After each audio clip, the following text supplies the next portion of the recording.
जय हिंद दोस्तों, welcome to the GS world. दोस्तों, आज आपकी रीजनिंग की मॉक टेस्ट की क्लास है और ये डेली चलती है। और ये क्लास आपके सभी आगामी परीक्षाएं जैसे कि यूपी ट्रिपल एससी पेट और एसएससी की सभी परीक्षाएं, रेलवे ग्रुप डी, साथ ही साथ वो सभी परीक्षाएं जिनमें रीजनिंग आती है उनके पॉइंट ऑफ व्यू से बहुत ही इंपॉर्टेंट है। ये क्लास इस वजह से भी इम्पॉर्टेंट है क्योंकि इसमें मैंने जो भी 10 बेस्ट क्वेश्चंस लिए हैं वो सभी क्वेश्चंस प्रीवियस ईयर से लिए गए हैं, इसीलिए ये आपके लिए काफ़ी बेनिफिट क्लास है। तो चलिए शुरू करते हैं। दोस्तों, कल मैंने आपको ये क्वेश्चन दिया था और कहा था कि आप मुझे इसका आंसर कमेंट बॉक्स में बताइएगा। तो चलिए अब इस क्वेश्चन का आंसर देख लेते हैं तो क्या होता है। तो दोस्तों, इस क्वेश्चन में जो ट्रिक यूज़ की गई है वो मैं आपको बताने जा रही हूँ।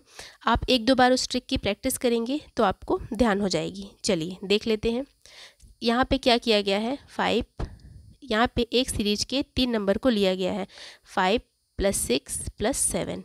इन्हें ऐड करके स्क्वायर कर देंगे, बीच में लगाएंगे प्लस का साइन, फिर स्टार्टिंग के 2 लेटर ले लेंगे, 5 × 6, और इसे कर देंगे ब्रैकेट में बंद और इंटू 2 कर देंगे। अब इसे सॉल्व करेंगे तो 5 + 6 और +7 हो जाएगा 18। 18 का स्क्वायर होता है 324, और 6 × 5 = 30 होता है, और 30 और 2 60 होगा। 60 और 324 को जोड़ेंगे तो 384 आएगा। तो ये हमारा आंसर सही हो गया। दूसरा देख लेते हैं। इसी तरीके से करना है, 4 + 5 + 6 का होल स्क्वायर 2, प्लस स्टार्टिंग के 2 लेटर ले लेंगे, 4 × 2। हमने पहले इंटू 2 किया था, सॉरी 4 × 5, यहाँ पे 4 × 5 है, हमने यहाँ पर इंटू 2 किया था। अब यहाँ पे 1 घटा देंगे, इंटू 1 कर देंगे, तो ये हो जाएगा 20, और ये हो जाएगा 6 × 5 = 11, 11 × 6 = 15, 15 का स्क्वायर 225, और 225 में 20 को ऐड करेंगे तो आ जाएगा 245। इस तरीके से दूसरा भी आ गया। अब तीसरी सीरीज़ देख लेते हैं जिसे हमें निकालना है। इसे भी बिल्कुल उसी तरीके से लगाएंगे, 3 + 4 + 5 का होल स्क्वायर 2, प्लस स्टार्टिंग के 2 लेटर ले लेंगे, 3 × 4, हमने इंटू 2 किया था पहले, फिर इंटू 1 किया दूसरे बार में, अब इंटू 0 करेंगे। तो इसे सॉल्व करने का मतलब ही नहीं, क्योंकि ये हो जाएगा 0, सिर्फ इसे सॉल्व करना है। तो 6 × 3 = 7, 7 × 5 = 12, ठीक है। 12 का स्क्वायर करेंगे तो 12 का स्क्वायर आ जाएगा 144। इस तरीके से हमारा आंसर हुआ 144। Option number A is correct. चलिए अब हम अपने आज के क्वेश्चन शुरू करते हैं। तो सबसे पहला क्वेश्चन है, उस विकल्प का चयन करें जिसका तीसरे अक्षर समूह के साथ वही संबंध है जो दूसरे अक्षर समूह का पहले अक्षर समूह से है। ठीक है दोस्तों, यहाँ पे क्वेश्चन ये कह रहा है कि इन चारों में से आपको एक ऑप्शन चूज़ करना है, और वो ऑप्शन यहाँ पर लिखा जाएगा, ठीक है। और इन दोनों के बीच में एक रिलेशन है, वही रिलेशन यहाँ पर भी होगा। तो पहले हम इन दोनों के बीच का रिलेशन फाइंड कर लेते हैं, फिर हमें यहाँ का रिलेशन भी मिल जाएगा। तो दोस्तों, ये कोडिंग डिकोडिंग का क्वेश्चन है, और मैंने आपको बताया था कि कोडिंग डिकोडिंग के क्वेश्चन में आपको सभी नंबरों की प्लेस वैल्यू अच्छे से याद होनी चाहिए, ठीक है। तो सभी नंबरों की प्लेस वैल्यू लिख लेते हैं यहाँ पे। तो आर की होती है 18, ए की होती है 1, एम की होती है 13, और ओ की होती है 15, एस की होती है 19, सी की होती है 3, पी की होती है 16, और एस की होती है 19। यहाँ पे सभी नंबरों की प्लेस वैल्यू लिखने से बिल्कुल क्लियर हो गया है कि यहाँ पे कौन सी सीरीज चल रही है।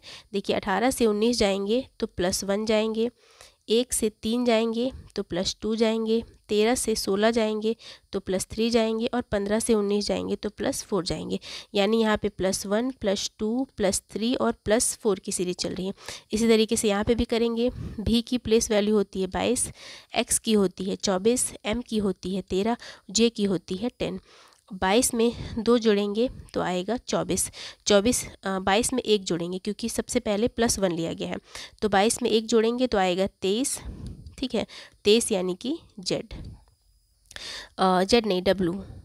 23 क्या होती है, डब्लू की, डब्लू का प्लेस वैल्यू क्या होता है 23, ठीक है।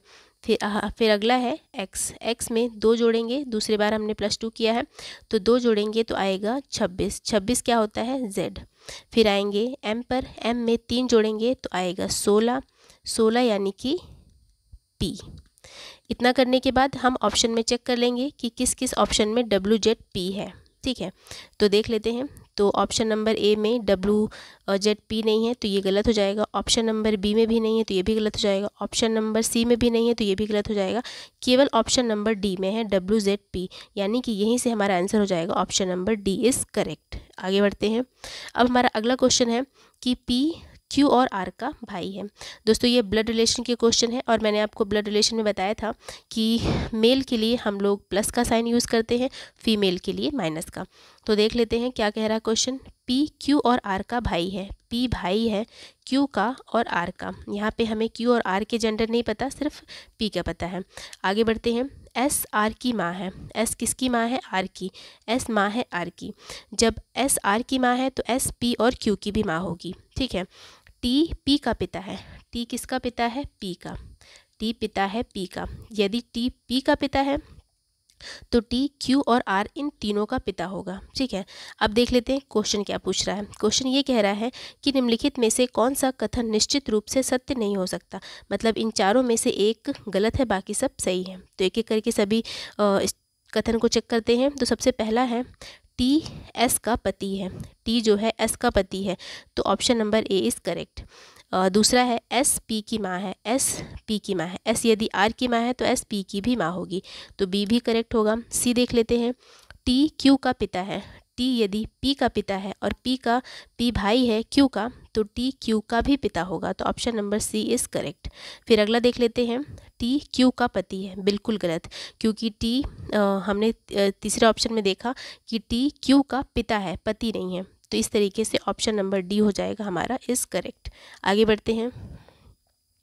अब हमारा अगला क्वेश्चन है, दिए गए विकल्पों में उस शब्द का चयन करें जिसे दिए गए शब्द के अक्षरों का उपयोग करके नहीं बनाया जा सकता।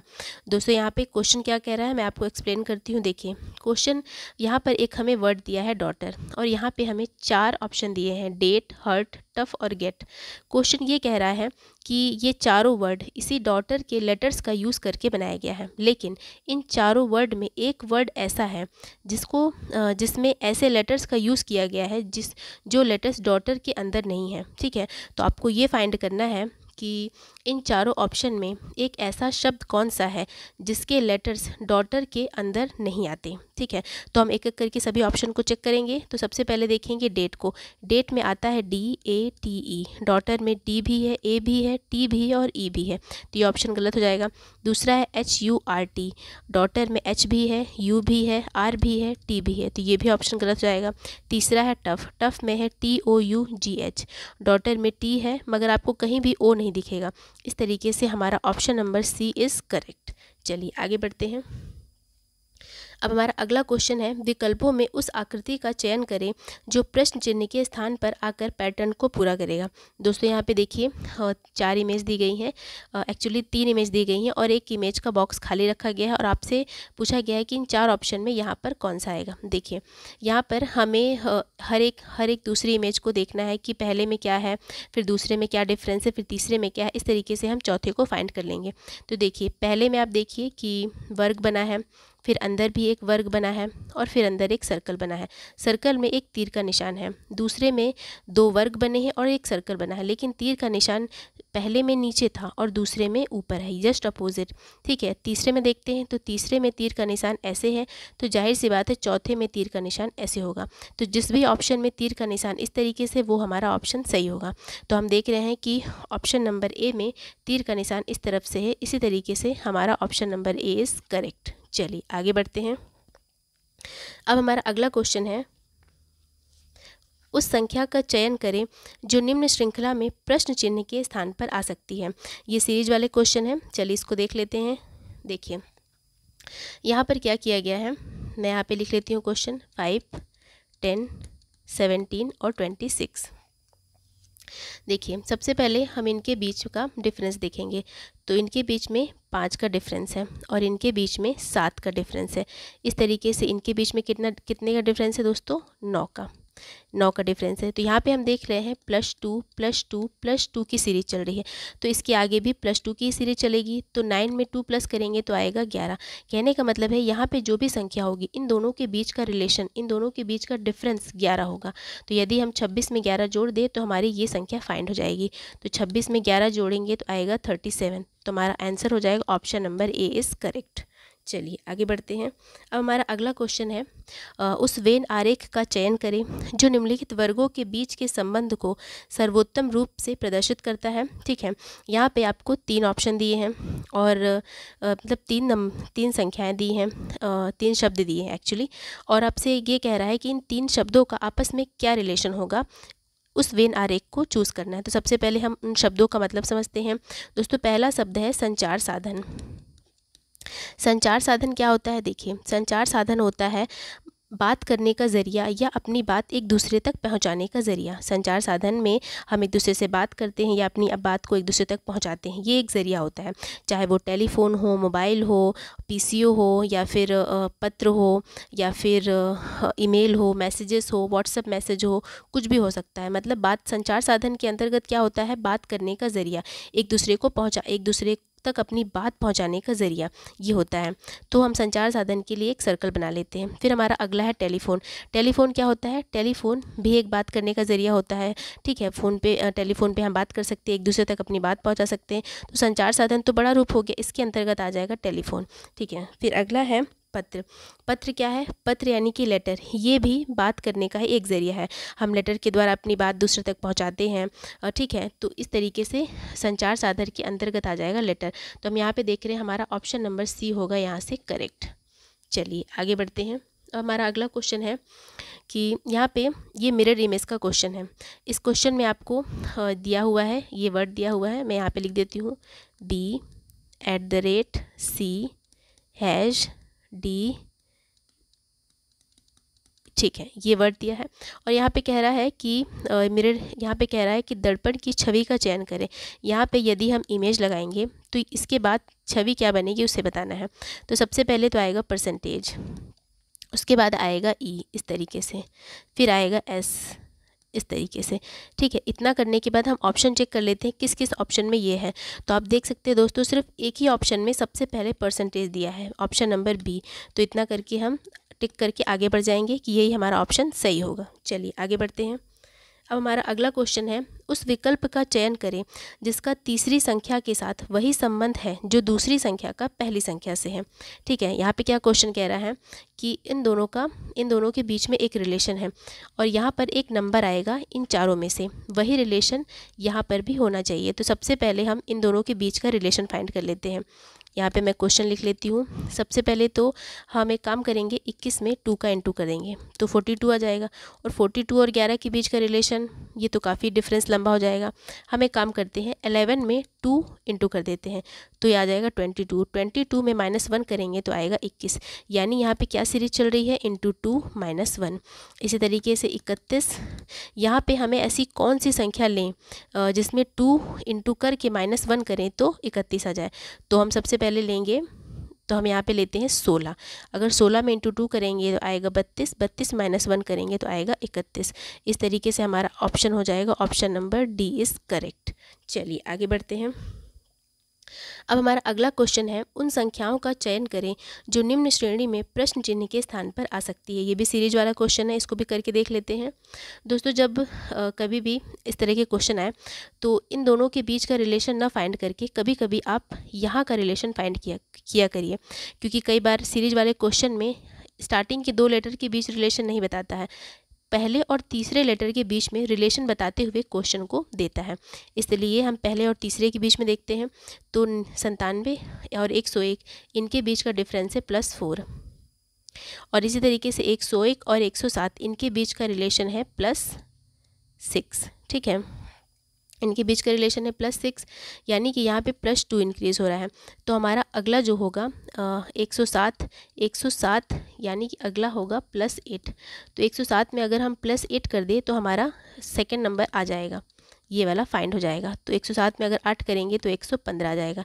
यहीं से हम ऑप्शन टिक कर सकते हैं, जिस भी ऑप्शन में 115 है यहाँ पर वो ऑप्शन हमारा सही होगा। तो आप देख रहे हैं कि ऑप्शन डी में 115 है, तो ये ऑप्शन हमारा सही होगा। चलिए आगे बढ़ते हैं।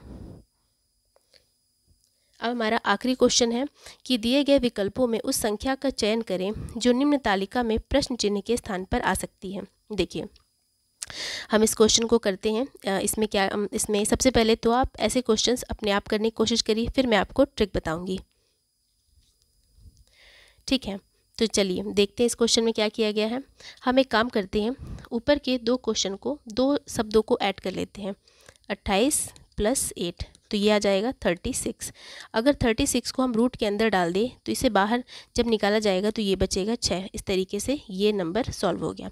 फिर अगला देख लेते हैं, 63 और 18 इन्हें ऐड करेंगे तो आ जाएगा 81। 81 को रूट के अंदर डाला जाएगा, जब इसे बाहर निकालेंगे तो बचेगा 9। ये भी सॉल्व हो गया।